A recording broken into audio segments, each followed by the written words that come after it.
The Celtics and the Lakers are the two top NBA organizations in the league. I mean, they both have 17 championships apiece, and combined together, they account for nearly half of all championships in league history. After these two comes the Golden State Warriors, who now have 7 championship banners, which also includes the very first NBA championship back in 1947, and the latest they just won in 2022. After them comes the Chicago Bulls at 6 championships, which is then followed by the San Antonio Spurs at 5. These are the most successful franchises in NBA history, but have you ever wondered which teams are at the bottom of this spectrum? Well, let's take a look into it. At number 6, we begin this countdown with the Minnesota Timberwolves. Now, you might argue that they shouldn't be on this list because they just made the playoffs last year, right? Well, true as that may be, if you zoom out a bit and take a look at the big picture, aside from last season and their playoff appearance in 2018, the Timberwolves actually missed out on the postseason 16 times in the past 18 years, which also includes a 13-year drought. When they arrived in the NBA back in 1989, they weren't expected to win that much since they were just the new kids on the block. And true enough, the T-Wolves only won 126 games out of 492 in their first 6 seasons, which comes out to about a 25% win team. Luckily though, their fortune shifted when they drafted this guy back in 1995.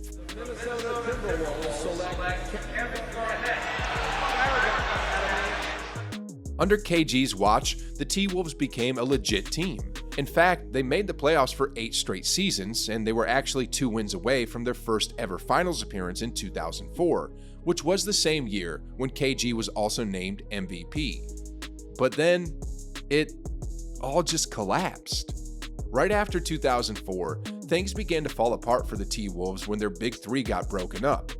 Latrell Sprewell turned down a 3-year extension, while Sam Cassell was traded to the Clippers, leaving KG all by his lonesome self. The T-Wolves thought they had a chance to turn things around when they drafted Brandon Roy in 2006, but they blew up that one too by trading him for Randy Foye. Then in 2009, their biggest mistake was when they drafted 2 point guards at number 5 and number 6, right before Steph Curry was drafted at number 7. Anyway, the next team we got here at number 5 is the Sacramento Kings. As of today, the Sacramento Kings holds the record for the longest playoff drought in NBA history with 16 seasons and running. The last time they made the playoffs was way back in 2006.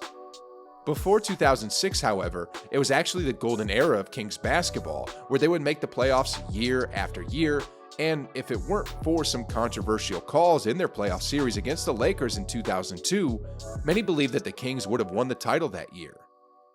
After their strong runs from 2000 to 2004, the Kings got eliminated in the first round of the playoffs in back-to-back years, and basically, that was the last time we've seen a competing Sacramento Kings basketball team. Since their last playoff appearance, the Kings have never won more than 40 games in a single season, and throughout the next 16 years, the Kings shuffled between 12 different coaches, including several changes to the front office to try and get back to winning ways.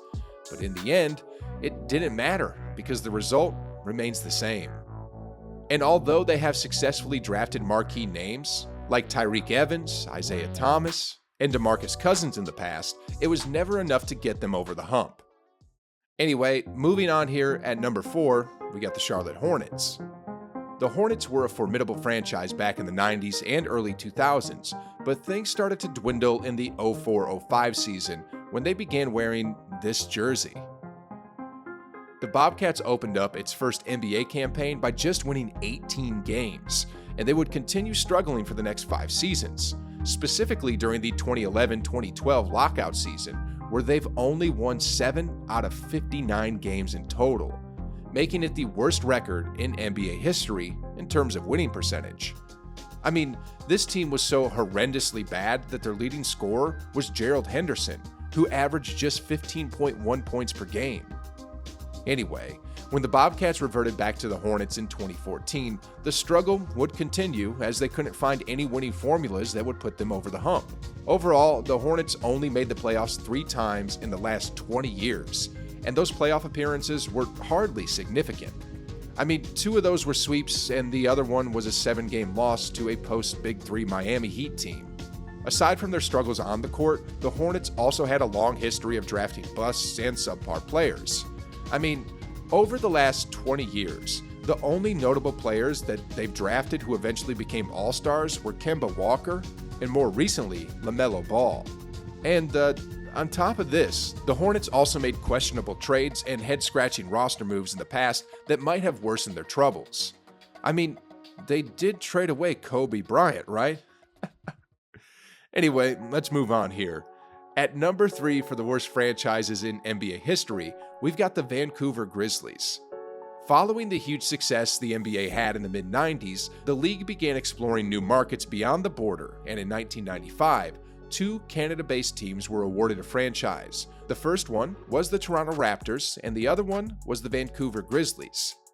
Now, just like any other expansion teams, the Grizzlies struggled to win ball games early on, and as you can see here, throughout their 6-year existence in the league, the Grizzlies didn't even breach the 25-win mark, and they only managed to win 30% of all of their games in total.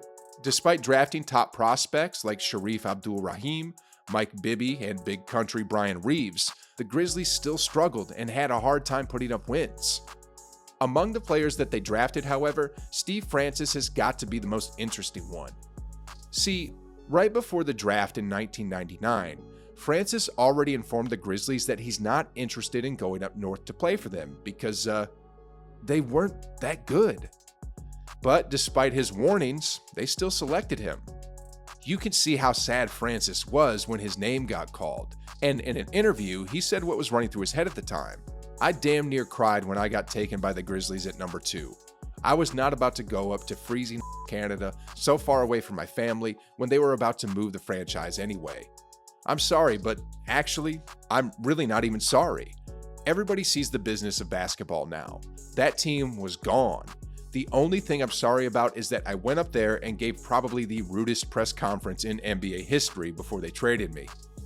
Sheesh, guys. When was the last time you saw a player burying a team like that? Anyway, after trading Francis, the team continued to plummet along with their ticket sales, and because of that, the Vancouver Grizzlies eventually folded before relocating to Memphis in 2001.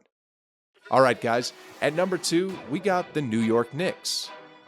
Now, we all know that the Knicks were a powerhouse in the East throughout the 90s, but if you take a deeper look at their playoff history, they've only gotten past the first round of the playoffs once in the last 20 years.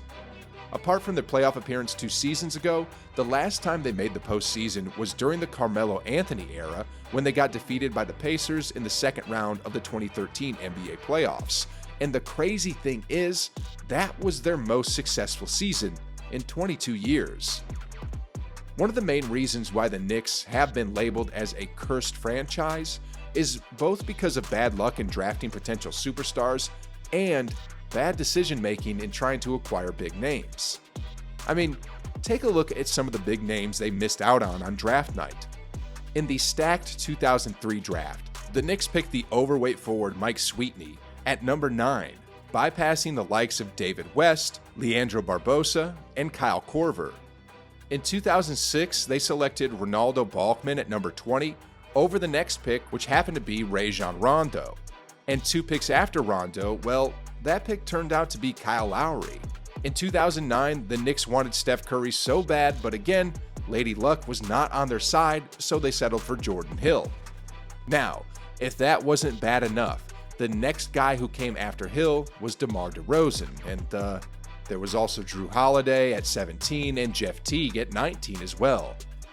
In 2017, the Knicks once again had a top 10 pick in their hands, but to the surprise of everyone, they picked Frank Ntilikina, and because of this, they missed out on drafting Jared Allen, Bam Adebayo, and Donovan Mitchell. Speaking of Mitchell, they were targeting him via trade just recently, but they botched that one too, because he ended up getting traded to the Cavs. Now, outside of draft night, the Knicks also tried swinging for the fences by acquiring KD and Kyrie as well as LeBron when he was a free agent back in 2010. But y'all know how that went down. The New York Knicks are trash! Man, I feel for you, Stephen A.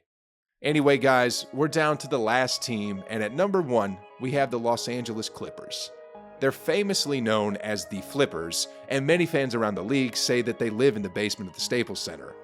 I mean, since their inception, which took place in 1971, this team never made it past the second round of the playoffs for 3 long decades until 2021. And before the Chris Paul era, the Clippers only made the playoffs 4 times from 1976 to 2011. Now, although they seem to be doing okay right now with Kawhi and Paul George at the helm, just remember, a few seasons ago, they choked a 3-1 lead against the Denver Nuggets, and going forward, I probably wouldn't bet on them. I mean, Kawhi's health is never certain, and PG-13 can be really inconsistent, especially during the playoffs. They can perhaps change their fate if they somehow win a championship, but until then, they're gonna occupy the top spot on this list.